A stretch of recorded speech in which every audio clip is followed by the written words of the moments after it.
I just finished the video about Audie Murphy, and it wasn't very put together. I knew, and I'll say this again, I knew back in '71 when his plane went down up here in Virginia, and I didn't even remember what part of Virginia, that it was a mind control. I didn't know the mechanism used back then, but I told everybody that the plane had been taken down, and it was part of some patterns back then, and they continued.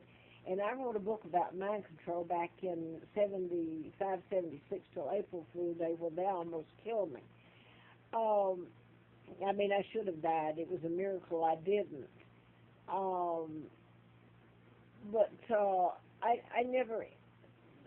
Let me say this: the book was about mind control. Larry McDonald, Congressman, doctor at Piedmont Hospital in Atlanta, was a part of the book, and he had to have been a part of what was done to me, April the 1st of '80.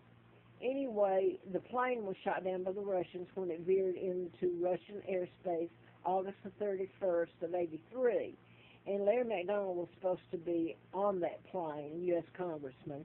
Nixon was taken off, and Nixon is so much a part of what happened to me and Kissinger.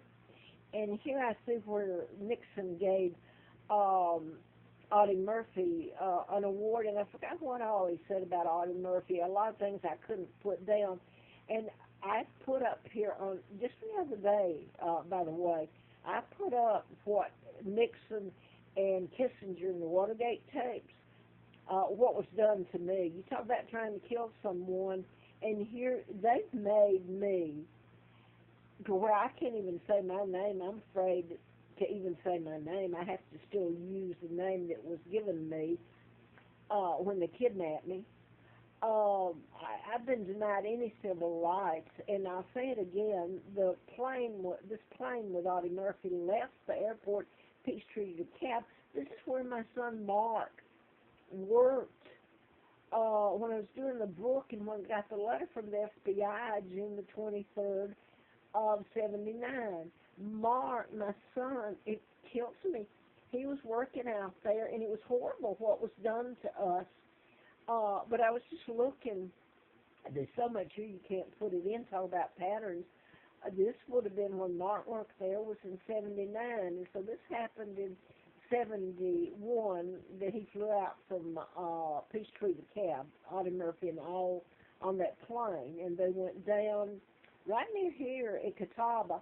And Catawba, by the way, I'm not even going to say, because it's a hellhole what they've done to me. Really. But the plane went down in Brush Mountain. I'll have to look back. It's where they rerouted it, the Appalachian Trail did. The plane crashed there, and they made a monument up at the top of it. And they made him out a hero, the greatest hero ever. They've made me out to be a garbage dump. I'm not even going to put the words on here that I have been called, and all of it is nothing but a DA, and I'm not going to finish it, lie. They all lied, and that's exactly what the Brits said. That's exactly what they've done. God in heaven, if it's ever shown what this country has done to me and my children, my mom and dad, and my country, oh, please, I hope it's shown. So if press finally is forced to pick up anything, they'll probably say I'm ranting and raving. I hope to God you get to see why I feel the way I do and what was done to me is still being done.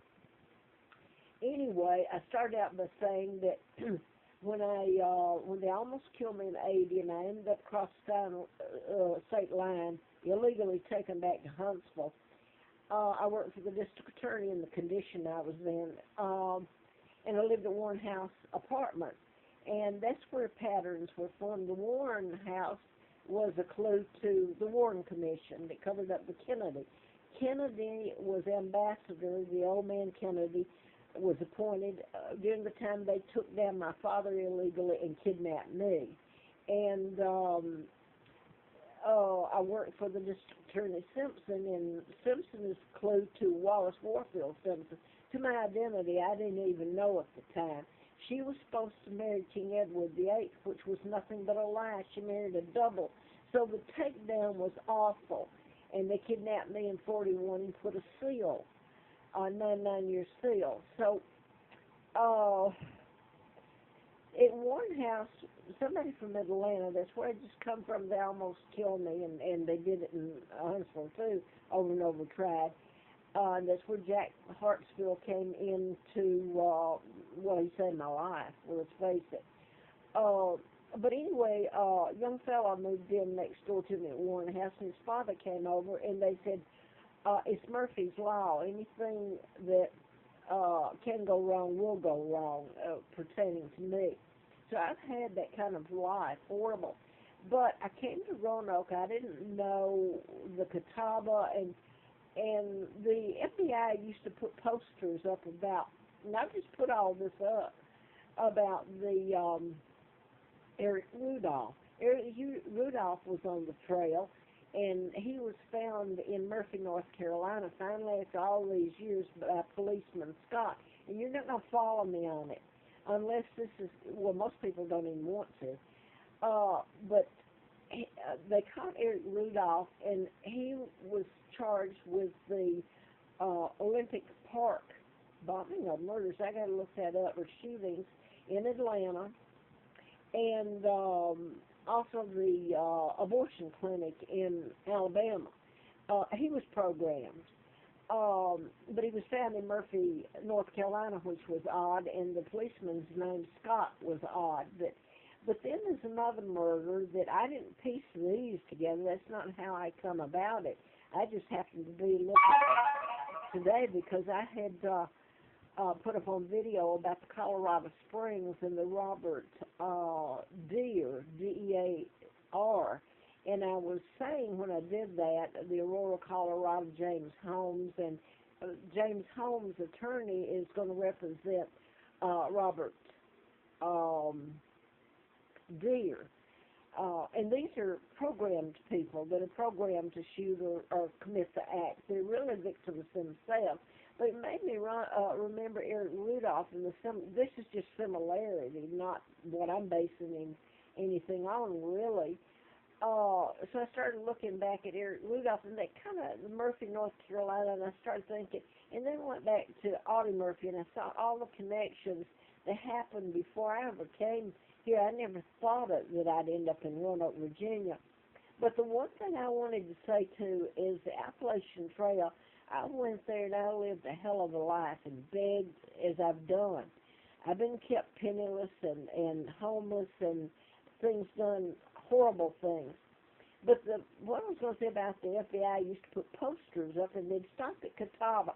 Now, that's south on the Appalachian Trail, and I stayed across Highway 11, Lee Highway, and traveled a lot of the time, but I did the trail, a good bit of the trail north, and lived out for years and starved and froze.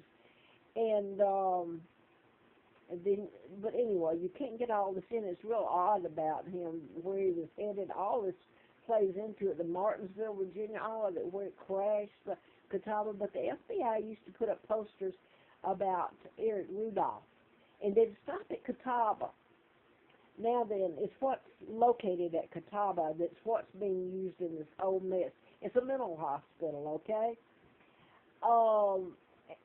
Now then, you cross and go up to where I used to camp up there. They didn't have many of them along there. The posters were not put up there that I know of ever. But Eric Rudolph came up in this area, and then they caught him.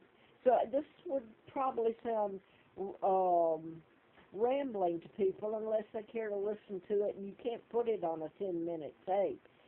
But I want to say this because all the media have been aware of the mind control murders, and even WDBJ7, who one of its, his wife worked for WDBJ7,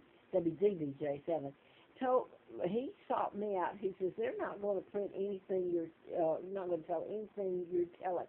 Well, a few months ago, a shooter, his AKA Williams, shot two of their, a cameraman and a reporter. And they're dead. And that's sad. But I can't believe, if you knew how hard and how many times a friend got this for me so I could upload it on video, because the